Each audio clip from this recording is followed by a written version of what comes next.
BA तृतीय वर्ष में हम पढ़ रहे हैं 1857 की क्रांति।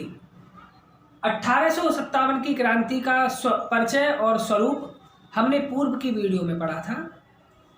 इस क्लास में हम पढ़ेंगे 1857 की क्रांति के कारण, कि वो कौन से कारण थे जिनकी वजह से 1857 की क्रांति हुई। कारणों में सबसे पहले हम पढ़ेंगे राजनीतिक कारण। राजनीतिक कारणों में सबसे पहला कारण आता है लॉर्ड डलहौजी की विलीनीकरण की नीति। लॉर्ड डलहौजी एक घोर साम्राज्यवादी व्यक्ति था। उसने अपनी साम्राज्यवादी नीति से भारतीय राजा महाराजाओं को असंतुष्ट किया।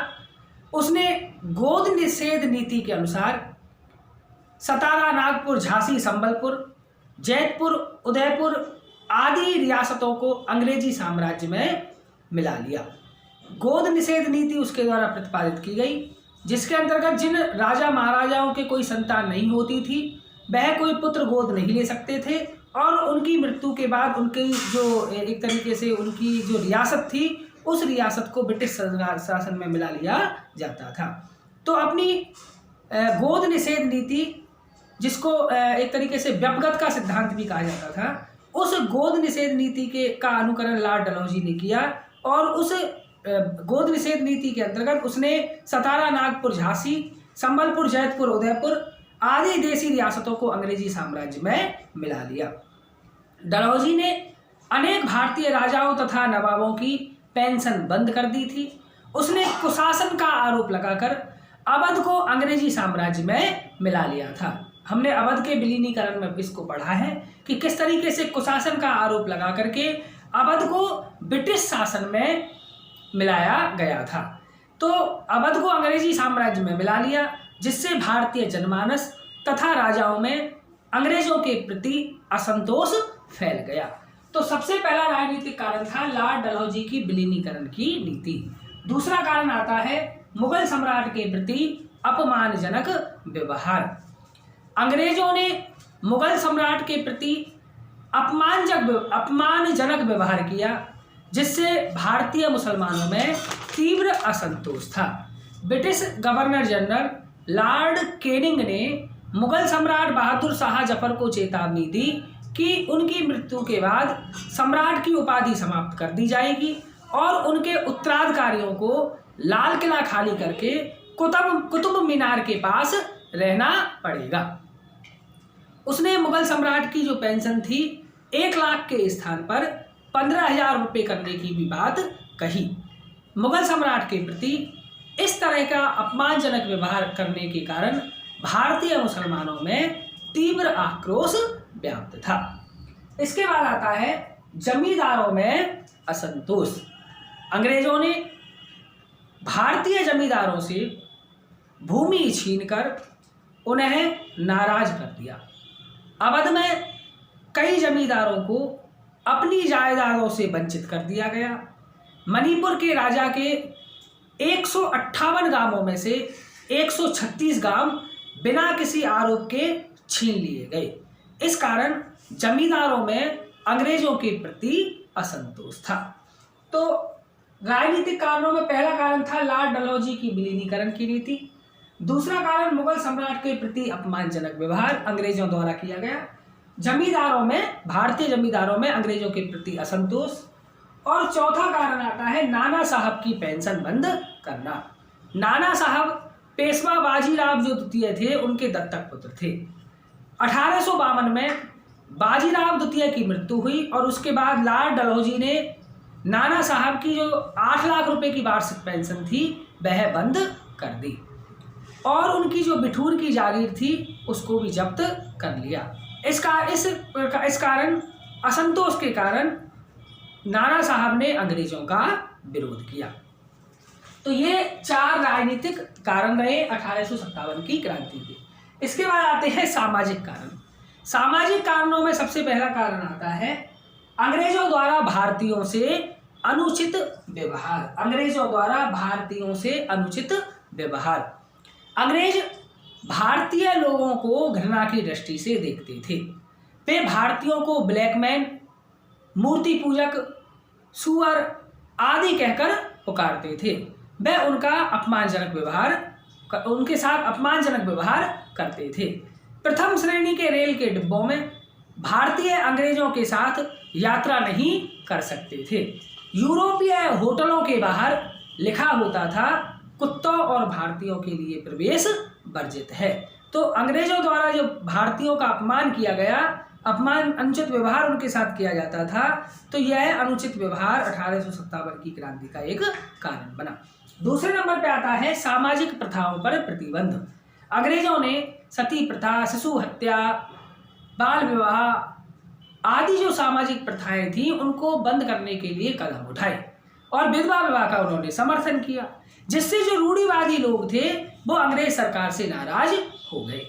वे समझने लगे कि ऐसा करके अंग्रेज उनके धर्म को भ्रष्ट कर रहे हैं और भारतीयों को ईसाई बना रहे हैं। तीसरे नंबर पे आता है पाश्चात्य शिक्षा प्रणाली का प्रचार।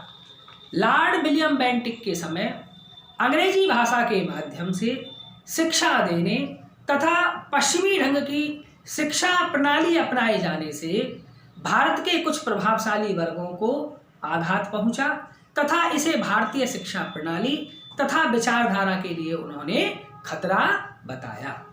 तो ये थे 1857 की क्रांति के सामाजिक कारण।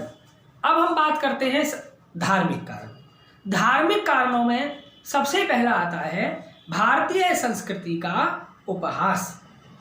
अंग्रेज लोग हिंदू देवी देवताओं के साथ साथ मुस्लिम पैगंबर मोहम्मद साहब आदि का भी अपमान किया करते थे। वे मूर्ति पूजा का उपहास करते थे तथा भारतीयों के रीति रिवाज, सभ्यता व संस्कृति का मजाक उड़ाते थे। इस कारण भारतीयों में अंग्रेजों के प्रति तीव्र आक्रोश था। दूसरे नंबर पर आता है धार्मिक कारणों में ईसाई धर्म का प्रचार। अंग्रेज भारतीयों को ईसाई धर्म में परिवर्तित कराना चाहते थे। ईसाई धर्म प्रचारकों ने प्रलोभन तथा दबाव द्वारा भारतीयों को ईसाई बनाना शुरू कर दिया था। ईसाई बनने वाले भारतीयों को सरकारी नौकरी में भी प्राथमिकता दी जाती थी। तो ये थे 1857 की क्रांति के धार्मिक कारण। और इसके बाद आता है आर्थिक कारण। आर्थिक कारणों में सबसे पहला कारण आता है भारतीय धन का निष्कासन। अंग्रेजों ने अपने आर्थिक हितों की पूर्ति के लिए भारत का विपुल धन इंग्लैंड पहुंचाया। भारी वेतनों, उपहारों, भ्रष्ट तरीकों से प्राप्त धन, ठेकों, करों आदि के रूप में भारत की जो अतुल धनराशि थी वह इंग्लैंड पहुंचाई गई। इससे भारत में पूंजी का अभाव हो गया। देश में गरीबी व बेरोजगारी बढ़ गई। इस कारण भारतीयों में तीव्र असंतोष था। दूसरे नंबर पर आता है कुटीर उद्योग धंधों का विनाश। अंग्रेजों ने अपने आर्थिक हितों की पूर्ति के लिए भारत के कुटीर उद्योगों को नष्ट कर दिया। उनकी स्वार्थपूर्ण नीति के कारण भारत का वस्त्र उद्योग था वो चौपट हो गया। भारतीय सूती तथा रेशमी वस्त्रों पर भारी कर लगाया गया। इंग्लैंड में बना हुआ कपड़ा भारत के बाजारों में बेचा जाने लगा, जिससे भारत का वस्त्र उद्योग नष्ट होता चला गया। भारत के लाखों जो कारीगर थे, जुलाहे थे, वह बेकार हो गए। आर्थिक कारणों में तीसरा कारण आता है दोषपूर्ण लगान व्यवस्था। अंग्रेजों की नीति भारतीय किसानों से अधिक लगान वसूल करने की थी। किसानों को अपनी उपज का 50% लगान के रूप में देना पड़ता था। जो किसान लगान चुकाने में असमर्थ होते थे उनसे उनकी भूमि छीन ली जाती थी। सरकार की अधिक से अधिक लगान बढ़ाने की नीति से किसानों की जो कठिनाइयां थीं वह बढ़ती चली गई। आर्थिक कारणों में ही आता है एक और कारण, चौथा कारण बार बार अकाल पड़ना।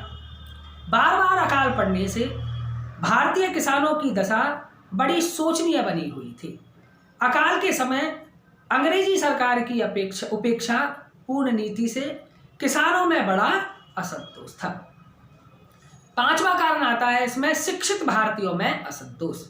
भारत का शिक्षित वर्ग अंग्रेजों की पक्षपातपूर्ण एवं दोषपूर्ण आर्थिक नीति से असंतुष्ट था। शिक्षित भारतीयों को अंग्रेज उच्च पदों पर नहीं रखते थे, उन्हें साधारण तथा निम्न पदों पर रखा जाता था। इस कारण यह वर्ग अंग्रेजों से नाराज था। अब हमने पढ़ा 1857 की क्रांति के राजनीतिक कारण, 1857 की क्रांति के सामाजिक कारण, 1857 की क्रांति के धार्मिक कारण, और इसके बाद आता है सैन्य कारण। सैन्य कारणों में आता है भारतीय सैनिकों में असंतोष। भारतीय सेना में वेतन भत्ते एवं पदोन्नति के संबंध में अंग्रेजी सेना में वेतन भत्ते एवं पदोन्नति के संबंध में भारतीय सैनिकों के साथ भेदभावपूर्ण नीति अपनाई जाती थी।